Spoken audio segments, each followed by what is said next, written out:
Assalamualaikum warahmatullahi wabarakatuh. Alhamdulillah. Alhamdulillahil azim jalalu al-kathiri nawaluh al-mabsuti fil wujudi karamuhu wa ihsanuhu wa ifdaluh. Ashhadu an la ilaha illallah wa ashhadu anna sayyidina maulana Muhammadan abduhu wa rasuluhu alladhi sahhat nubuwatuhu wa risalatuhu wa intasharat barakatuha fima yaf'alul abdu wa yaqulu.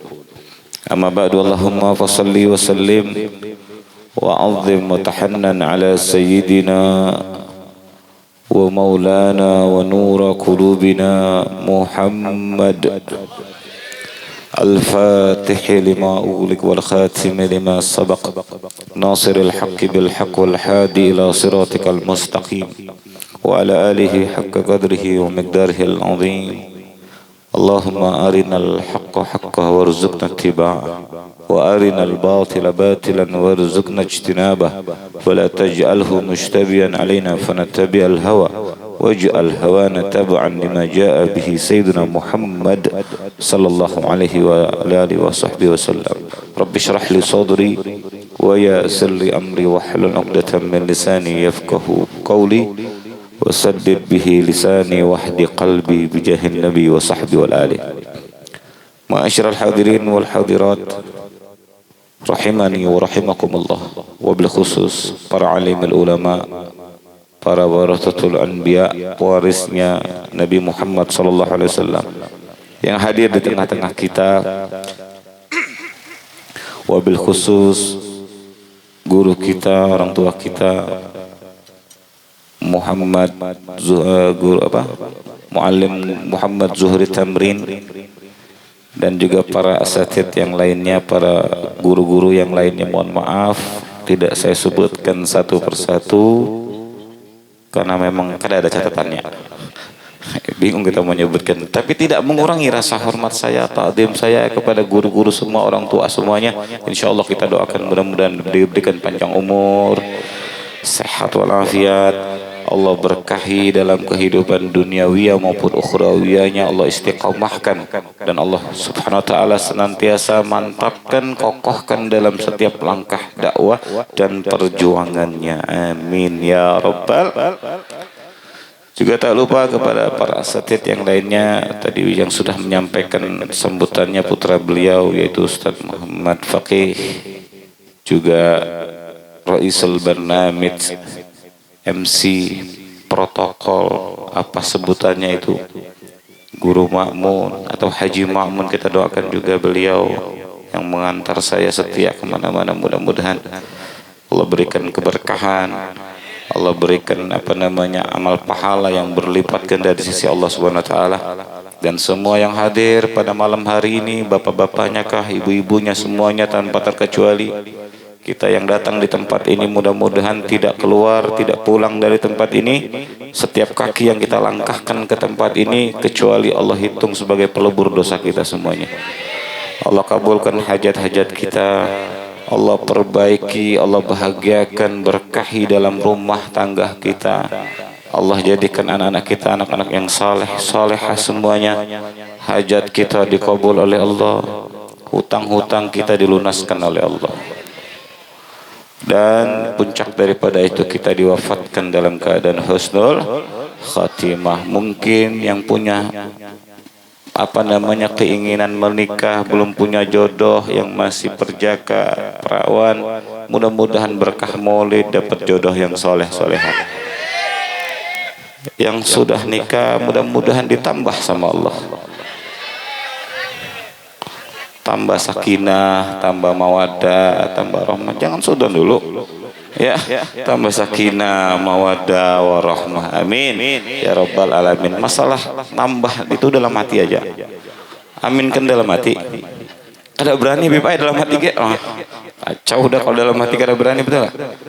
Niatkan mudah-mudahan kita mengikuti sunnah Nabi Muhammad SAW. Salat duha maksudnya, ikutin sunnah Nabi. Jangan nikahnya aja diikutin, betul gak? Salat sunnahnya banyak. Masuk kamar mandi kalau masih kaki kanan jangan ngomongin sunnah nikah. Ya, masih kamar masuk masjid, masih keliru kaki kanan kaki kiri doanya kada apa, jangan ngomongin sunnah nikah. Ini orang zaman sekarang ngikutin sunnah yang enak-enaknya aja. Betul nggak Pak? Sunnah yang lain betul nggak Bu? Makanya hidup ibu-ibu. Bu ya, itu jangan bohong, kasih tahu lakinya Bu ya. Jangan dikit-dikit ngomong dalil sunnah aja, mukamu sunnah bilang. Ya masuk kamar mandi mesti kaki kanan. Ya Bu ya. Makanya saya doakan ibu-ibu biar suaminya tambah setia semuanya Bu ya. Amin ya rabbal alamin.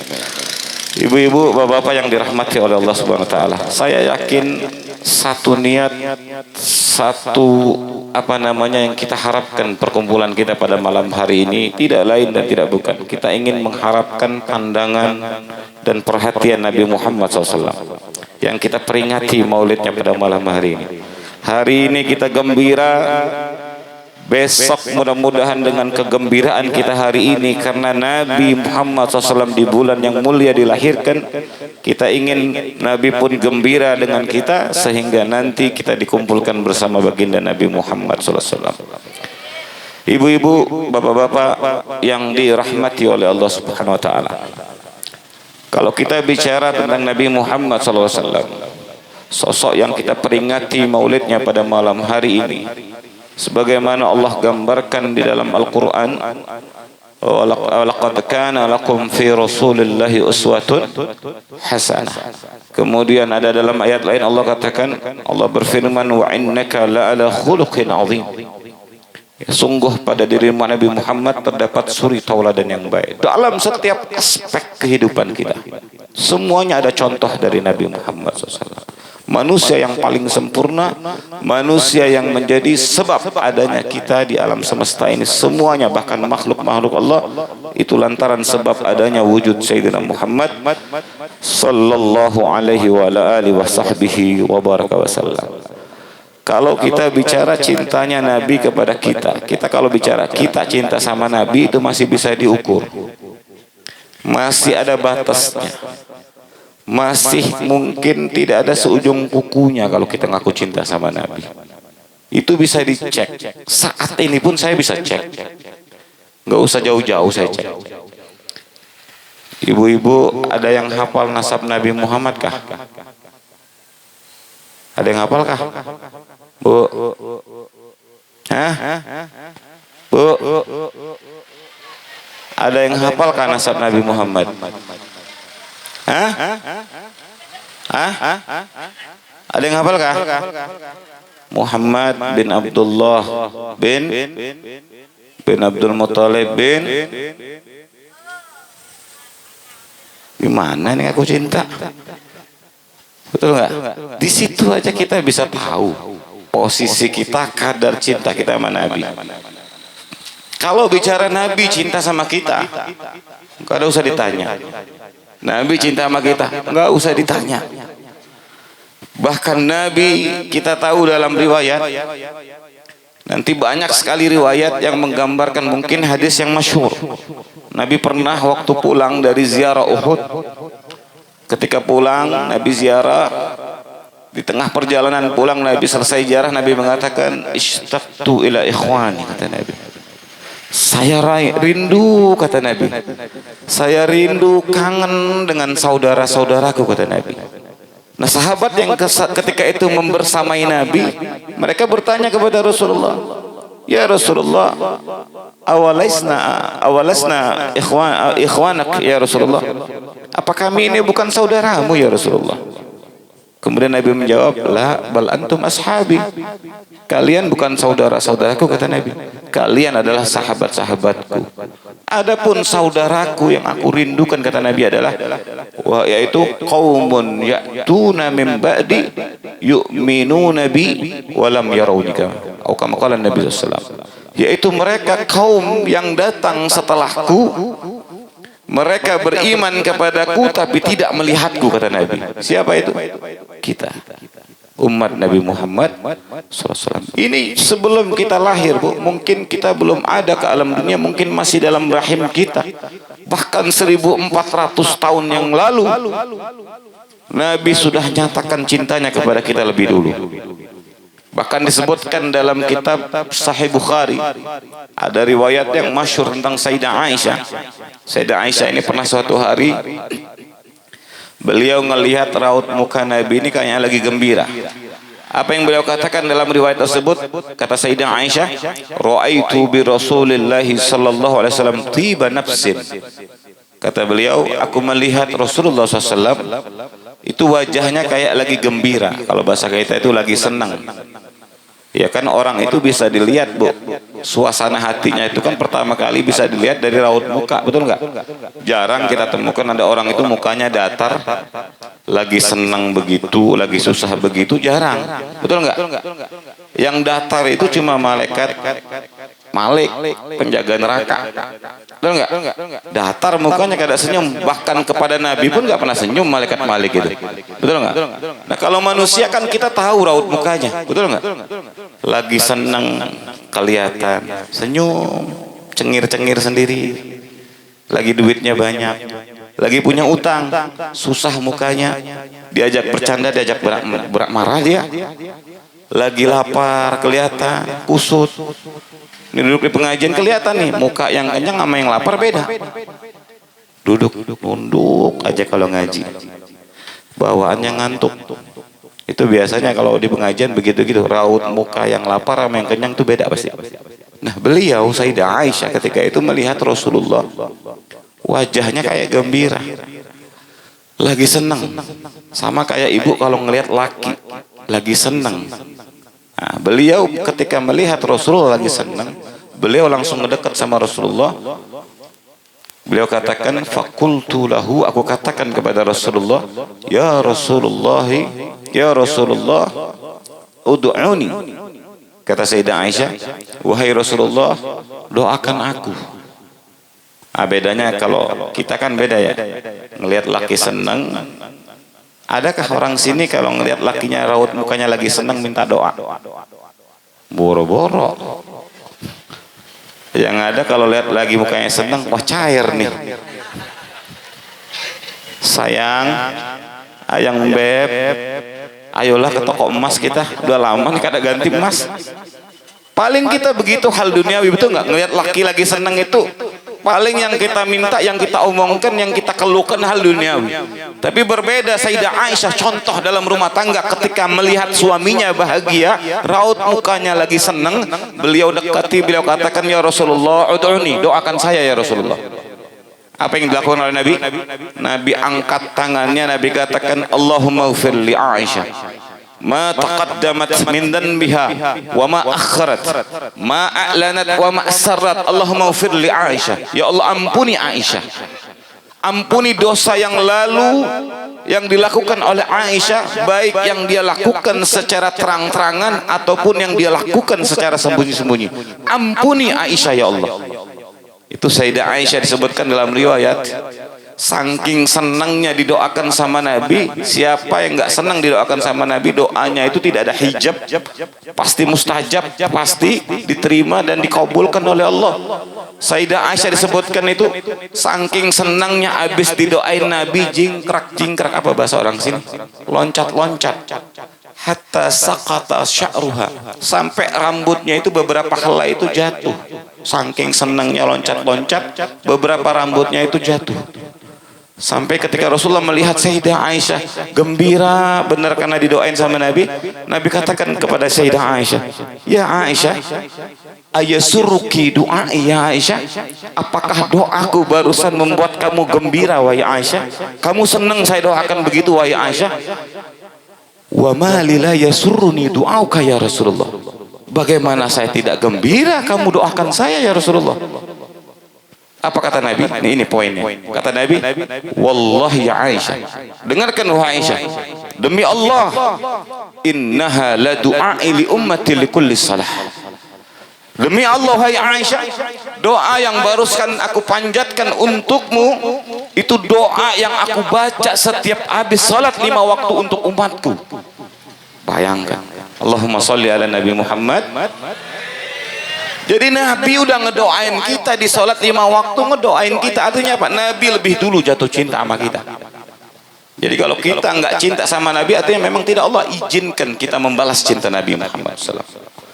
Bahkan Nabi dalam riwayat Imam Muslim, kita temukan nanti dalam kitab riwayat, dalam kitab Sahih Muslim, Nabi memberikan analogi, perumpamaan. Apa kata Nabi? Ketika Nabi sedang duduk-duduk sama sahabatnya, Nabi katakan, "Mathali wa mathalukum kamathali rajulin istawqada nara faja'ala al-jawanib wal farashu yaqa'na fiha wa ana akhizun binasiyatiha wa antum tafallatuna min yadi." Kata Nabi, terjemahkan kada ini? Kada usahlah. Terjemahkan kada, Pak? Terjemahkanlah. Kirain orang Samboja ngerti semua ini. Kata Nabi, "Mathali wa mathalukum." Ini Nabi lagi ngobrol sama sahabat. Kata Nabi, perumpamaan saya dengan kalian wahai sahabat-sahabatku. Kamathali rajulin istawqada nara. Itu seperti seseorang yang sedang menyalakan api. Saya ini dengan kalian, kata Nabi, ibarat satu orang yang sedang menyalakan api. Faja'alal jawanib wal farash yaqa'na fiha.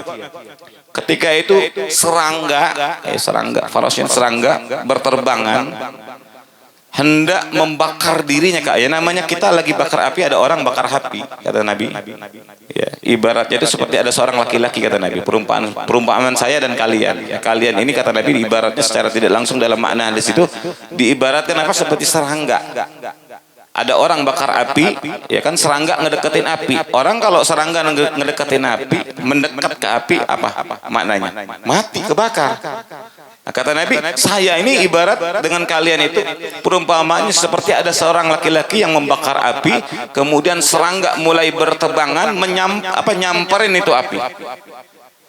Apa kata Nabi? Wa ana akhizun binasiyatiha. Saya ini megang binasiyah itu maksudnya megang dengan pinggang, meluk. Artinya meluk, narik dengan pinggang.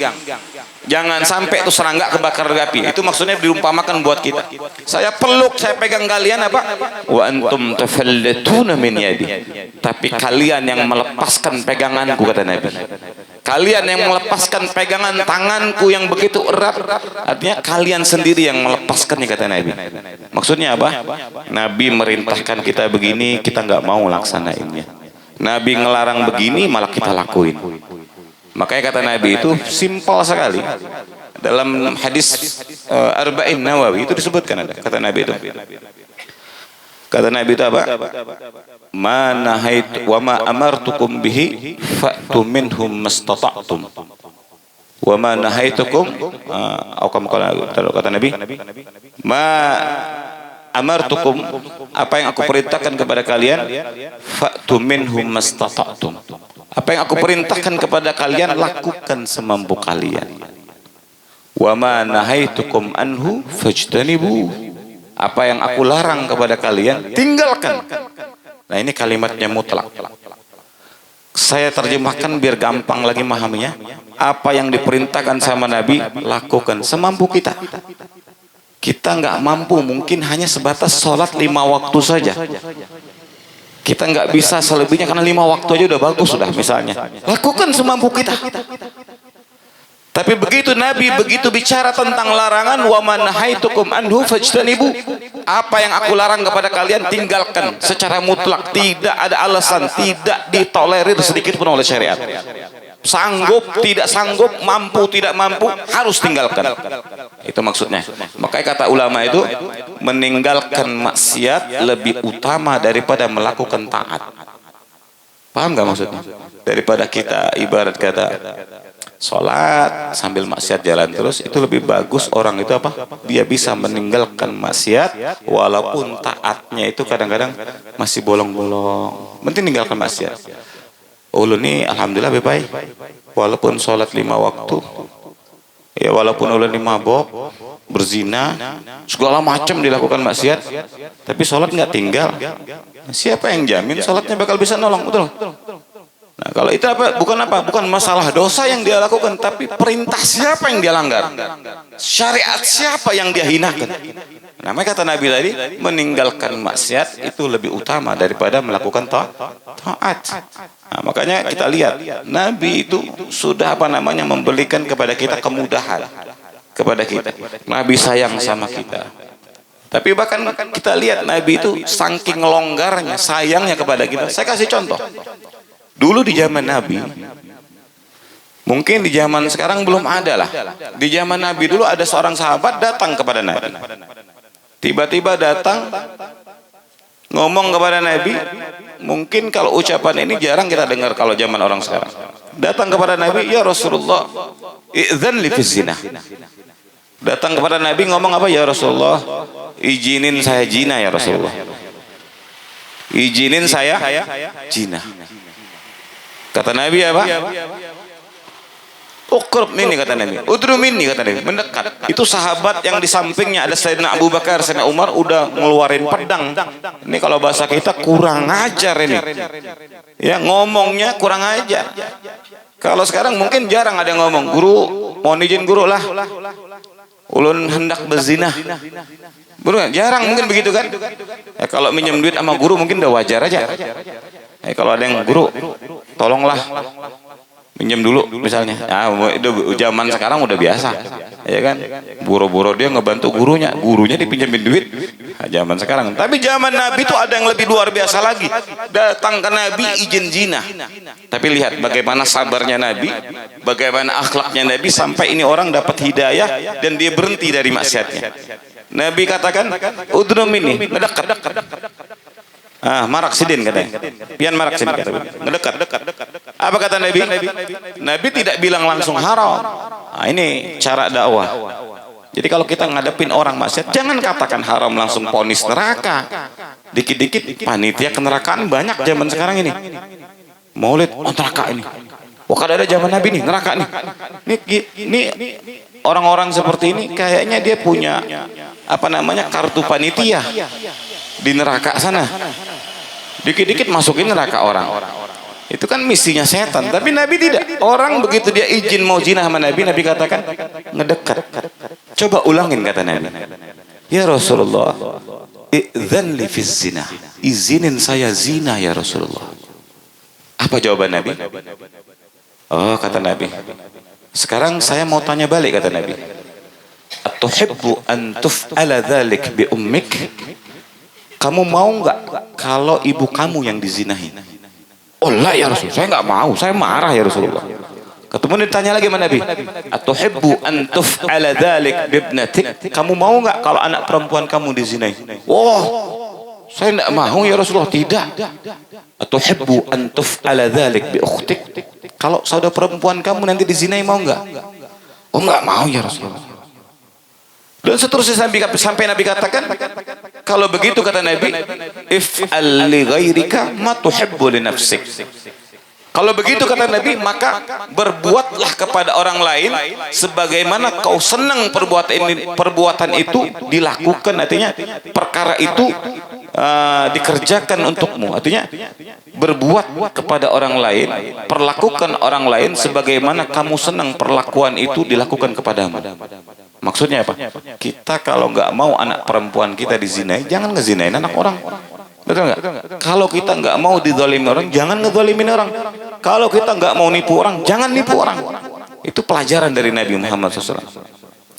Hampir orang ini tadi tanpa perlu Nabi katakan haram dan lain sebagainya, taubat sampai dia katakan, demi Allah ya Rasulullah, mulai detik ini, mulai saat ini tidak ada satupun maksiat di muka bumi ini yang lebih aku benci daripada perbuatan zina. Langsung dia tobat. Nggak cuma itu, ini berkah apa? Akhlak sabarnya Nabi Muhammad. Kita ini kalau jadi guru, mungkin kalau banyak guru sini mungkin pian juga kalau dakwah, sabar, kudu sabar. Rasulullah itu ujiannya nggak main-main. Makanya beliau mendapatkan derajat maqam yang tinggi di sisi Allah. Kita lihat bagaimana proses perjuangan Nabi SAW. Bagaimana Allah ciptakan Nabi Muhammad, kemudian perangai, didikan, langsung tarbiyah dari Allah yang Allah berikan kepada Nabi Muhammad. Makanya nggak heran di zaman Nabi dulu. Jadi kalau zaman dukun itu zaman Nabi udah ada. Jadi dulu Nabi Muhammad SAW dakwah. Kita ini enak dakwah zaman sekarang ini, ulama-ulama dakwah zaman sekarang enak, nyaman betul. Betul nggak? Kalau kita bicara guru-guru kita, salaf-salaf kita, ulama kita dulu, Rasulullah SAW bagaimana waktu dakwanya? Rasulullah waktu dakwah di saat di kota Mekah, beliau 10 tahun di kota Mekah, itu mendapatkan intimidasi, tekanan dari orang kafir Quraisy, tidak terima dengan dakwanya Nabi Muhammad SAW. Sampai Nabi suatu saat itu dikatakan oleh Abu Jahal, ini tukang sihir.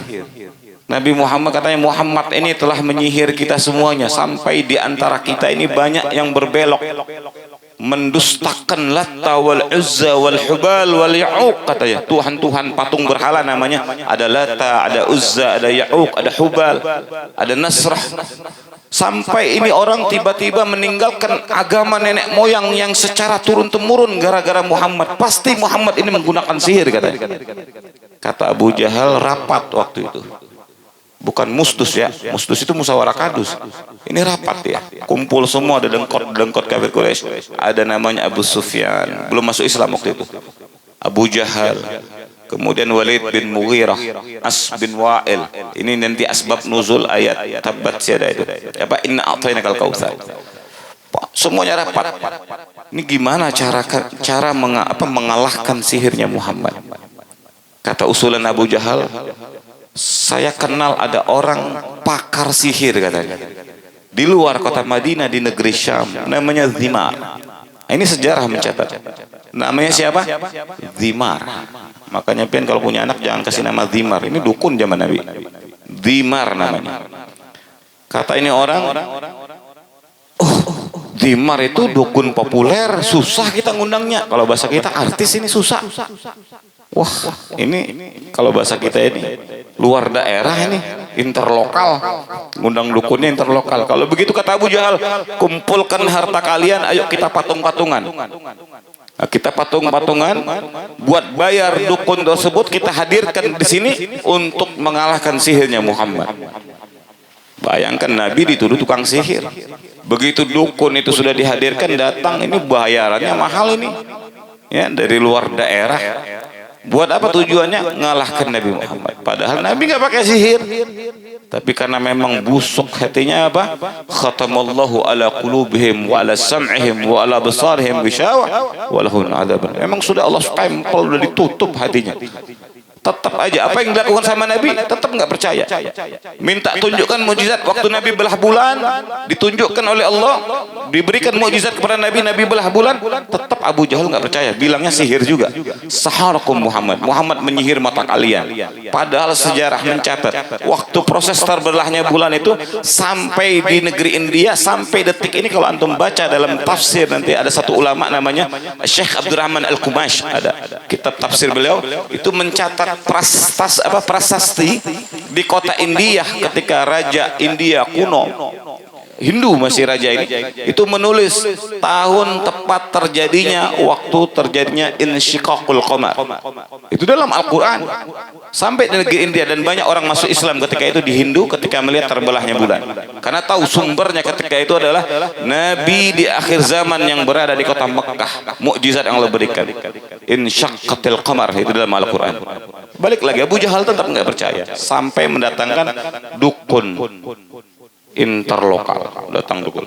Begitu datang dukunnya nanya, siapa lawan saya? Wah, ini ada Muhammad. Ini tukang sihir, katanya. Setiap dia ngomong menyihir dari orang-orang kami sampai mereka berani meninggalkan agama nenek moyang kami. Akhirnya, dullani ala Muhammad, tunjukkan saya di mana Muhammad, saya bisa temuin Muhammad. Akhirnya ini datang Dhimar, nemuin Nabi Muhammad. Begitu datang, ya biasa dukun kan, gaya-gaya dukun gimana sih? Oh, kalau udah main terawang-terawang itu dukun itu, dikit-dikit. Apa tuh? Suka begitu tuh? Adakah? Saya mencium aroma. Ini Abah Mahmud masak apakah? Kari kah? Nah, misal, itu ada kan begitu kan Bu? Itu dukun itu. Ada, bukan indigo itu, anak bego itu. Iya. Nah, itu harus ada tuh, dukun itu. Datang nemuin Nabi, wah, ente Muhammad, katanya. Akhbaroni bi annak sahir kahin, katanya. Saya dapat kabar kalau ente ini dukun sakti, katanya. Tukang sihir, katanya. Ugrub min ya Muhammad, mendekat. Nah, disuruh dekat Rasulullah, tapi kata Rasulullah, ukrub minni, kata Rasulullah, kamu yang mendekat, kata Rasulullah. Mendekat. Begitu dekat, begitu dia mau megang wajah Rasulullah, kata Nabi apa? Maka anak, kata Rasulullah, diam di tempatmu, tunggu dulu, kata Rasulullah. Nabi langsung baca apa? Alhamdulillah nahmaduhu wa nasta'inuh wa na'udzu billahi min syururi anfusina wa min sayyiati a'malina may yahdihillahu fala mudhillalah wa may yudlilhu fala hadiyalah. Itu bacaan biasa khutbah Jumat itu. Itu dibaca sama Nabi. Nah, yang temukan nanti dalam riwayat kitab-kitab hadis itu. Kata Dimar ketika mendengar bacaan itu, ini yang baca siapa? Rasulullah yang baca. Begitu Rasulullah baca, bengong dia. Ya Muhammad, mantra apa yang kamu baca barusan? Mantra, dibilang sama dia. Mantra apa yang kamu baca?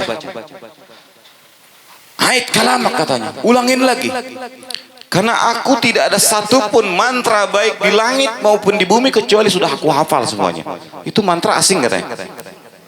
Nabi yang nyuruh ngulang dukun, saking rendah diri tawadu akhlaknya Nabi, mau aja disuruh dukun ngulang, diulang sama Nabi.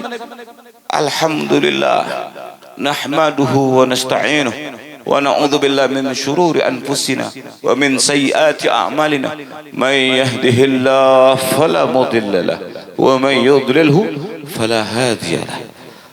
Kedua kali diulang sama Nabi, mulai ngelemah suaranya. Ya Muhammad, ma sami'tu hadzal kalam, aku tidak pernah dengar ini, kata. Ait kalamak ya Muhammad, ulangi sekali lagi. Begitu diulang sama Nabi sekali lagi, alhamdulillah nahmaduhu wa nasta'inuhu may yahdihillahu fala mudhillalah wa may yudlilhu fala hadiyalah. Ya Muhammad, umdud yadak, ulurkan tangan. Fa ana asyhadu an la ilaha illallah wa annaka Muhammadur Rasulullah. Aku bersaksi bahwasanya tiada Tuhan selain Allah dan engkau adalah utusan Allah. Langsung beriman. Nabi baru ngomong doang. Nabi belum ngomong dia suruh masuk Islam. Cuman karena kalimat syahadat yang diucapkan sama Nabi, sir barokahnya ke Dimar, ini Dimar luluh hatinya, langsung dapat hidayah, masuk Islam. Tuh bayangkan kalau Allah mau kasih. Belum lagi kita lihat fudala. Ada fudala. Dulu ada sahabat munafik sama Nabi. Makanya beruntung kalau kita bisa nyebut nama Nabi, Nabi mandang kita, apalagi kita Allah dikasih kita semasa hidup di dunia ini, sebelum kita wafat Allah takdirkan kita mimpi berjumpa Rasulullah. Sahabat fudala ini termasuk adalah orang munafik. Orang yang selalu membersamai Nabi, dekat sama Nabi, sholat di belakang Nabi, ikut kemanapun Nabi, sampai Nabi tawaf diikutin. Cuman munafik. Jadi suatu hari beliau ngikut sama Nabi di belakang Nabi, Nabi lagi tawaf. Nabi tawaf, beliau bawa pisau. Pisau ditaruh, diumpatkan. Tujuannya apa? Beliau semakin ngedekatin Nabi Oktob. Nabi mau ditusuk dari belakang, mau dibunuh. Siapa namanya? Fudala. Fudala. Karena Rasulullah SAW adalah seorang utusan Allah. Allah berikan apa namanya? Ya kita lihat Nabi itu kalau berjalan, ya beliau matanya ke depan melihat ke belakang kayak orang ngadep ke depan matanya. Jelas. Mukjizat ini Allah berikan. Ini Fudala begitu di belakang Nabi, semakin mendekat Nabi balik badan. Malak ya Fudala. Ada apa wahai Fudala? Ada apa wahai Fudala? Ini pisau di tangan getar sudah dipegang. Sama Nabi dipegang dadanya. Dipegang sama Nabi, Nabi katakan apa? Malak Fudala. Ada apa wahai Fudala? Itu jatuh pisau karena tangan Nabi nyentuh dadanya Fudala. Ya Rasulullah, sebelum kau sentuh tanganmu menyentuh dadaku, engkau adalah manusia yang paling aku benci di alam dunia ini.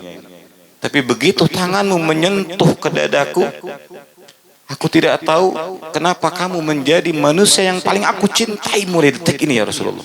Itu taubat dia ngomong sama Nabi. Dia ungkapkan tujuannya tadinya mau bunuh Rasulullah. Cuman tangannya disentuh sama Nabi, langsung cinta, langsung menjadi orang yang luar biasa kedudukannya di sisi Nabi Muhammad. Bayangkan itu disentuh sama Nabi. Ya disentuh sama Nabi. Belum lagi kalau kita bicara kemuliaan-kemuliaan yang lainnya yang ada pada Nabi Muhammad SAW. Itu sahabat disentuh. Kita lihat bagaimana sosok Nabi yang kita peringati maulidnya malam hari ini. Kalau mereka yang tidak beriman sedari awal, Karena kemuliaan Nabi Muhammad, mereka mendapatkan hidayah, kemudian Allah tempatkan mereka dalam kedudukan yang mulia di sisi Allah, menjadi sahabatnya Nabi. Lantas bagaimana dengan kita yang kita meninggal hidupnya, kita dilahirkan dalam keadaan kita menjadi umat Nabi, umat yang selalu dicintai sama Nabi, dirindu-rindukan sama Nabi? Maka rugi kalau sampai kita meninggal dunia tapi kita tidak ada kedekatan sedikit pun dengan Rasulullah SAW. Kita ruginya udah mendalik. Bu, kita bisa bayangkan manusia nanti bermiliar-miliar di padang mahsyar itu. Ini mungkin di sini aja kita mungkin belum seberapa. Gak usah jauh-jauh, saya kasih contoh saja. Saya gambarkan. Waktu adakah pernah lihat ke Jakarta kemarin? Waktu nyambut Habib Rizik. Adakah yang hadir di sini salah satunya? Waktu nyambut Habib Rizik di bandara, terlepas ada yang mau suka atau tidak, saya ceritakan ini contoh saja. Orang itu saya ngikut. Waktu mau jemput Habib Rizik, itu saya bawa mobil 10 kilo itu jalan kaki.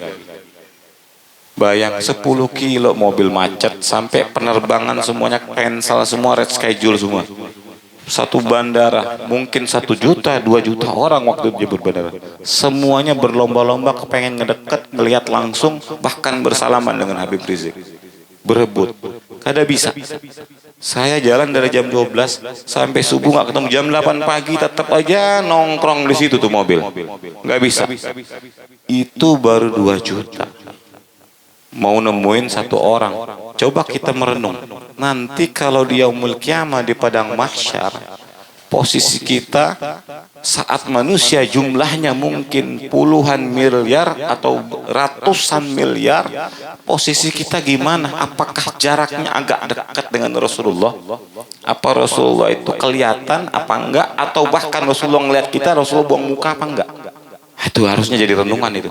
Kalau kita begitu, Bu, nangis kita kalau ingat begitu. Kata Allah dalam Al-Quran, yauma yafirul mar'u min akhi wa ummihi wa abi wa sahibatihi wa bani likulli imri'in minhum yawma idzin sya'nu yughni. Semua nanti manusia saling berlarian menyelamatkan diri masing-masing, anak sama ibu, bapak sama suami sama istrinya. Hubungan kasih sayang rumah tangga yang kita bina, saling mencintai, saling memahami, hancur berantakan nanti di padang mahsyar semuanya. Masing-masing menyelamatkan masing-masing. Yang belum lagi yang bugil telanjang nggak pakai baju, jarak matahari 1 jengkal. Ini kita jaraknya ratusan ribu kilo matahari dari kita, udah ngeluh aja kita panas banget. Padahal mataharinya jauh. Kadang dalam rumah kita ngeluh, wah panas banget ini belek papan. Itu belum ada apa-apanya, padang mahsyar matahari 1 jengkal, Bu. Kalau nggak jadi telur dadar kita di bawah matahari segitu, panasnya dahsyat. Yang bisa nolong kita apa? Naungan Allah nanti. Tidak ada satupun naungan yang dapat menaungi kita kecuali naungan Allah. Siapa yang dapat? Mereka yang dikhususkan oleh Allah, dalam riwayat nanti banyak. Nah, kita bayangkan padang mahsyar yang begitu dahsyat, posisi kita di mana? Bisa nggak kita ngelihat Rasulullah? Minimal ikut dalam rombongan miliaran orang yang berjalan rombongan Rasulullah menuju surga. Itu udah selamat hidup kita. Na'udzubillah min dzalik, kalau kita tidak ada di rombongan tersebut. Waliyadzubillah. Dunia yang kita hidup selama ini, harta yang kita kumpulkan, teman-teman, sahabat, grup arisan, walaupun hidup di dunia itu sudah kayak apa, so sweet banget, seragam kemana aja terus, setelan terus, udah kayak apa, kayak pinang dibelah 2, atau kalau bahasa orang Malaysia kayak upin ipin kemana bareng. Di padang mahsyar nggak ada yang bisa jamin, Bu. Al akhilla yauma idzin ba'dhum li ba'din adu, kata Allah. Nanti setiap persahabatan, ikatan kasih sayang nanti di yaumul kiamah saling bermusuhan satu sama lain, kata Nabi. Kata Allah, illal muttaqun, kecuali mereka yang bertakwa kepada Allah. Jadi landasan kita hidup di dunia ini, kalau dasarnya iman, nanti bakal kumpulnya bareng-bareng. Makanya saya kasih tahu, Bu, penghuni surga itu nanti ada obrolan yang mereka obrolkan. Nah, saya kasih bocoran. Siapa yang ngasih bocoran obrolan? Jadi kan kalau ibu-ibu nanya nanti, Pak, kira-kira tahu nggak nanti kalau di surga nih, misalnya mudah-mudahan kita dikumpulkan surga bareng-bareng. Nanti kalau kita ketemu nih, misalnya ulun ketemu sama Abah Mahmud di surga, kira-kira apa pertama kali obrolan yang kita ngobrolkan? Nggak mungkin kan Abah Mahmud nunjuk. Apa anak-anaknya nanti ketawa, Abah Mahmud udah berapa bidadari nikahnya kah? Nggak begitu. Tapi bocorannya ada dalam Al-Quran. Allah yang katakan, Allah yang tegaskan pembicaraan orang-orang penghuni surga nanti. Allah Subhanahu wa taala berfirman, Allah mengatakan innahu min qablu nad'u wa innahu Allahumma shalli ala Muhammad. Inna min qablu nad'u innahu huwal barrur rahim. Antum cari ayatnya. Inna panjang, min qablu nad'u. Kita lihat dalam tafsir. Ini penghuni surga ketika Allah giring masuk, idza dakhala ahlul jannah al jannah, ketika penghuni surga masuk ke dalam surga, mereka saling bincang-bincang, ada yang saling nyender ngobrol. Mereka mengatakan inna kunna min qablu nad'u. Dalam Al-Qur'an. Ini katanya kita dapatkan saat ini kita masuk surga ini katanya min qablu nad'u, dulu kan pernah kita minta bersama-sama di tempat ini, di hari ini, waktunya ini, kita minta kepada surga dan kita aminkan, saat ini kita dapat katanya. Paham nggak maksudnya Ibu?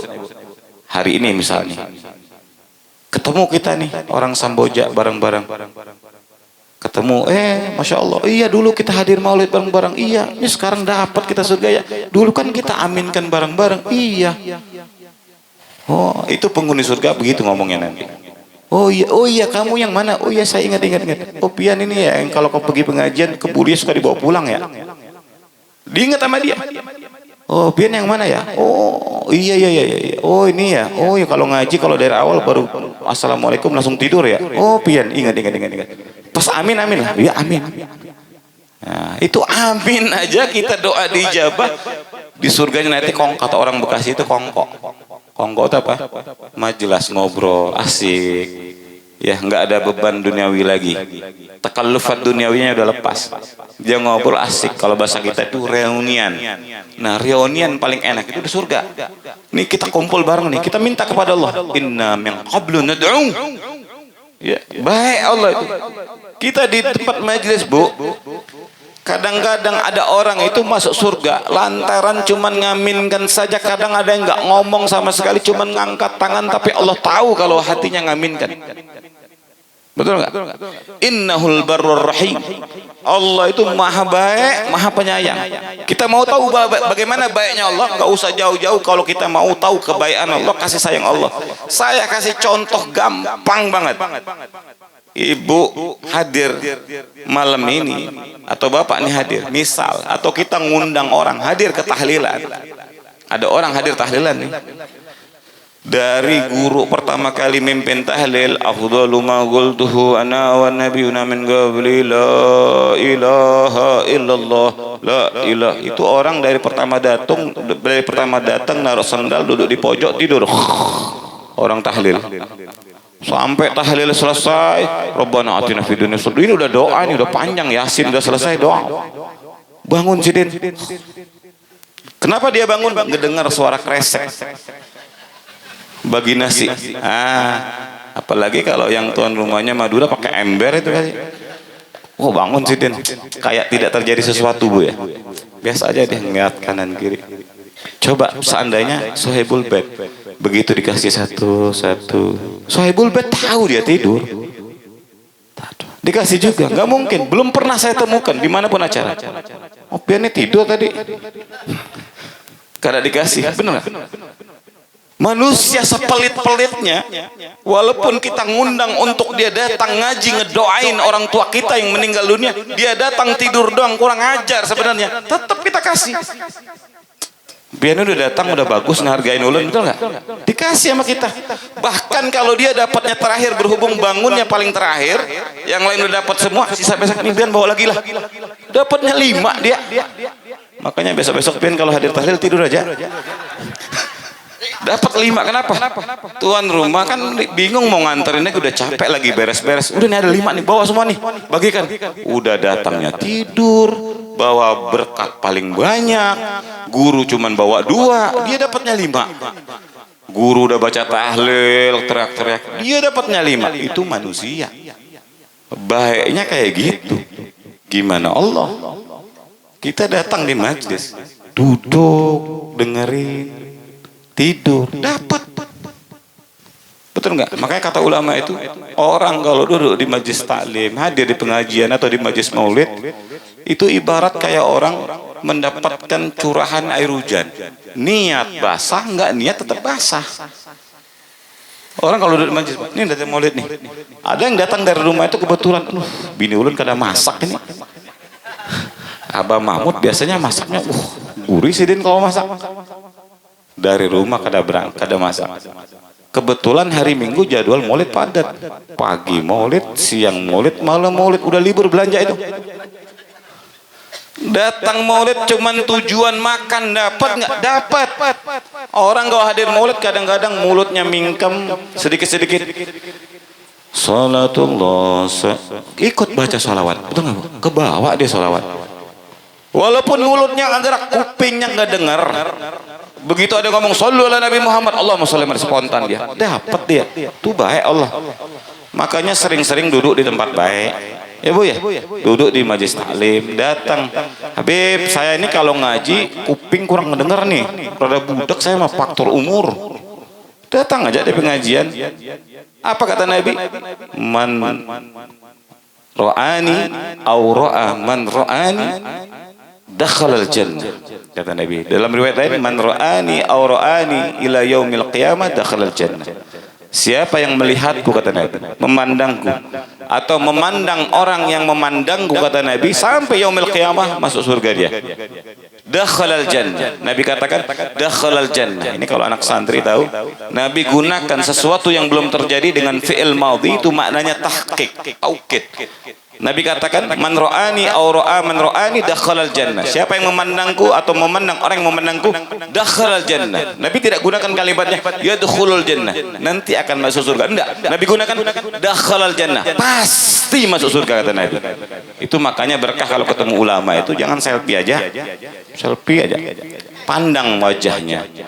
Kemudian apa dalam hadis lain Nabi katakan man safahani au safaha man safahani dakhalal jannah.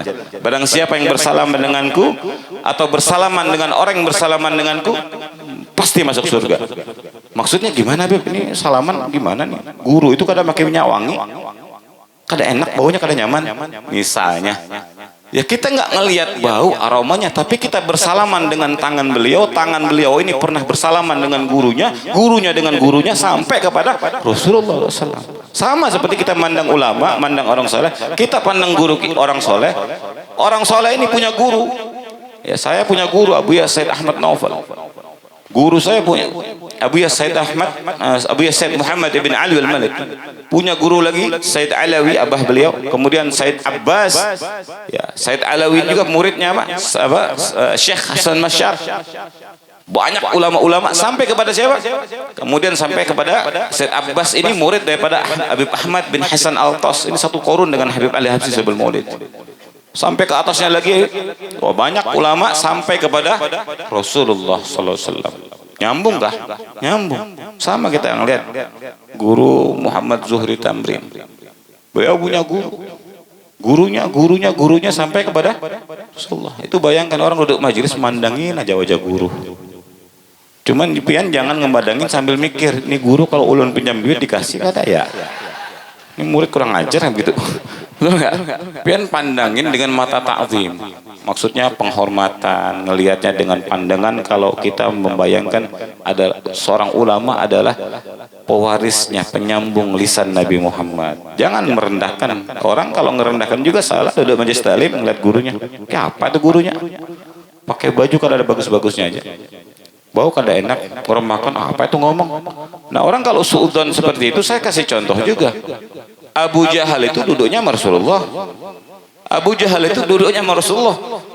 Jangan pian kira Abu Jahal itu artinya bapaknya bodoh, orang bodoh, bukan. Abu Jahal itu pintar.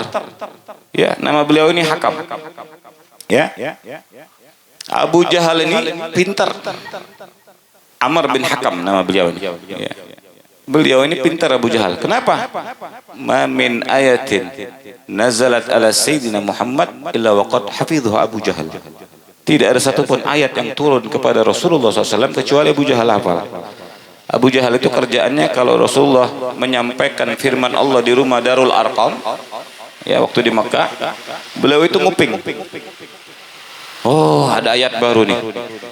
Beliau sampaikan ke gerombolan orang kafir Quraisy, nanti Muhammad bakal nyampaikan ayat gini, siap-siap nanti.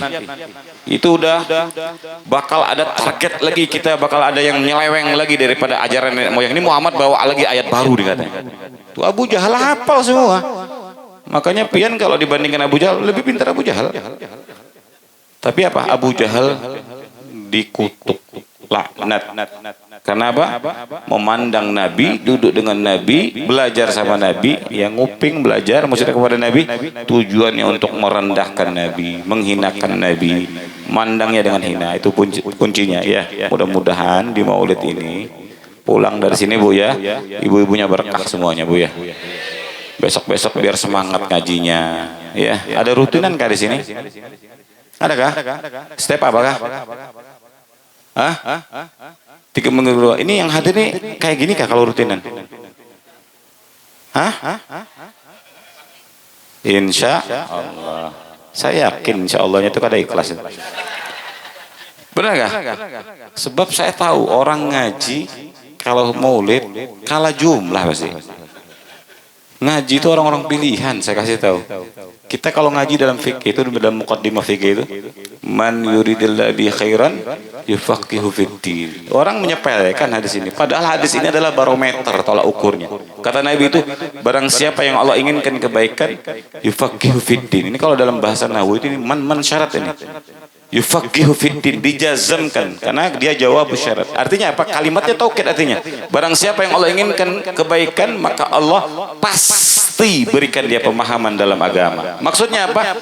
Ini mentuk hadis. Mafhum mukhalafahnya, kalau orang kebalikannya, kalau orang tidak Allah inginkan kebaikan, maka dia dijauhkan dari pemahaman agama. Maksudnya apa? Sulit mau hadir majelis taklim, susah mau ke pengajian, ada aja godaannya, ada aja halangannya. Mau ngaji motor mogok, mau ngaji ada teman nyamper ngajak ke mall, mau ngaji ada teman ngajak ke kafe segala macam. Orang kalau Allah inginkan kebaikan, apapun hambatannya pasti bakal dibikin gampang oleh Allah, karena Allah memang ingin dia ada di tempat baik tersebut. Mau ngaji nggak ada motor, teman nyamper, ada yang jemput, ayolah kita berangkat pengajian. Nggak punya duit mau ongkos, teman tapi nggak ada duit, kasih ongkosnya, ada aja jalannya dari Allah. Orang kalau mau ngaji ya Bu ya, berkah nggak kalau ngaji Bu? Bu, berkah nggak Bu? Nah itu makanya pentingnya ngaji. Orang kalau dengan ilmu dia bisa tahu halal yang haram, betul nggak Bu? Ya Bu, betul nggak Bu? Sekarang ibu-ibu saya cek nih Bu. Kita kalau ngaji di fikih Bu ya, ngaji di fikih itu Bu luar biasa Bu. Ini saya kasih tahu nih ilmu nih. Pian kalau hadir maulid, ini penting nih. Ini orang nganggapnya halal-halal aja. Ini banyak di maulid-maulid. Ngebungkus makanan sahibul bait tanpa seizin sahibul bait haram. Itu banyak tuh. Jangan dalil-dalil berkah, salah berkah itu. Berkah ini makanan maulid nih. Orang belum makan samping tarik sama dia, cet wadain namanya. Haram hukumnya. Kudu izin, harus izin. Harus izin ke sahibul bait, minta izin, atau kalau sahibul baitnya udah tahu itu, ayo bungkus. Nah itu baru halal. Ya Bu ya. Kenapa? Kalau kita bertamu bukan hanya makan, kita bertamu di acara maulid. Kita kalau bertamu, ini kalau kita ngaji dalam kitab Fathul Muin, nanti melihat nanti dalam Fathul Muin. Itu dalam Fathul Muin. Ini fikih nih. Seorang tamu itu la yajuzu liddaif. Tidak boleh bagi seorang tamu itu dia memberikan makanan kepada orang lain atau ke kucing. Ini kucing nih. Kucing nih. Tanpa seizin tuan rumah, atau kalau memang betul-betul dia punya prasangka kalau tuan rumahnya ini ridho.